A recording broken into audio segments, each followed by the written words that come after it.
Hey you all, insight number 4. I got to apologise that some of the insights this week and probably the last couple of weeks have a little disjointed because I've just been so trying to be busy unpacking and getting this new house ready. So I apologise for that. I promise to be more vigilant and prepared better with my notes because I've just got bullet points and I can get a little lost on what I'm saying and ramble like I am right now. So sorry, I'm going to do better.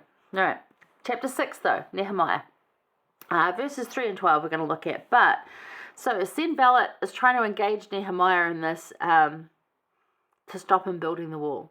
So, sends this letter to him, trying to bug him, like this is more taunts, to get him to come out and be like, okay, I've had enough of you, Sanballat, I'm going to, have a fight with you. Although, Nehemiah, smart man, says no. Now Nehemiah used to, he was for the king of Syria. He was like the food taster to make sure the king didn't get poisoned. This is a tough guy. So he's all like, nah, he's not doing that.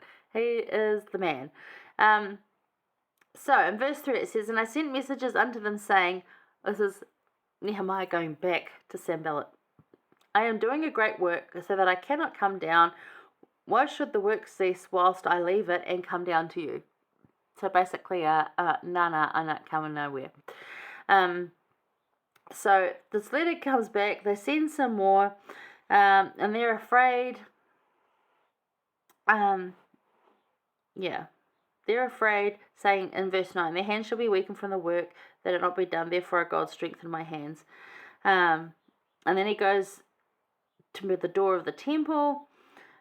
Fears that they're going to slay them, and verse 11, I like it. It says, I said, should such a man as I flee, and who is there, that being as I am, would go into the temple to save his life, I will not go in. 12, just bear with me here, 12 is good, is what we're focusing on. And lo, I perceived that God had not sent him, but that he pronounced this prophecy against me, for Tobiah and Sanballat had hired him. So they send this prophet to tell Nehemiah that all these bad things are going to happen.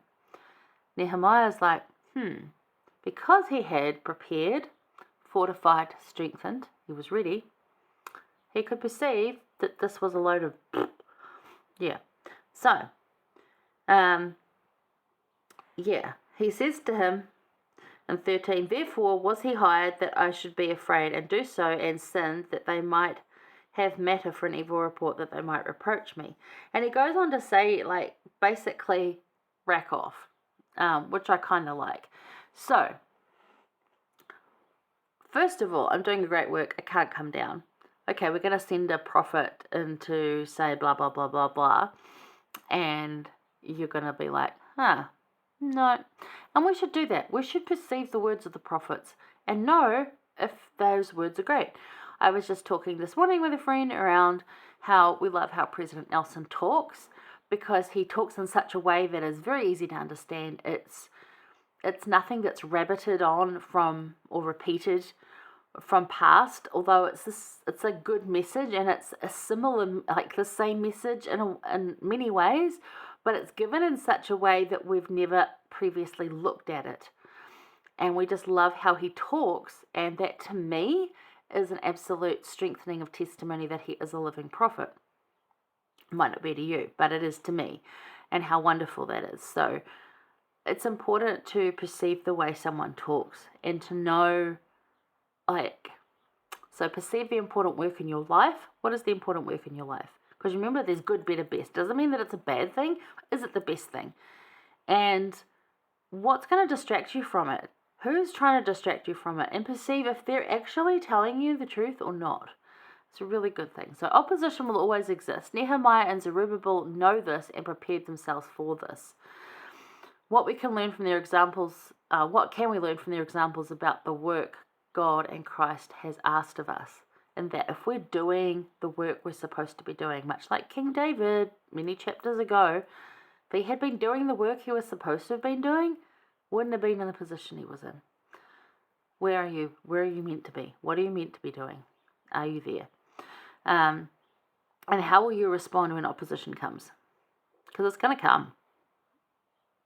I think it was Nehemiah Maxwell talking about it's just ridiculous to think that we could have a life free of opposition, and yet still have that all those gifts of faith and just expect the Saviour to go through opposition, and we don't have to.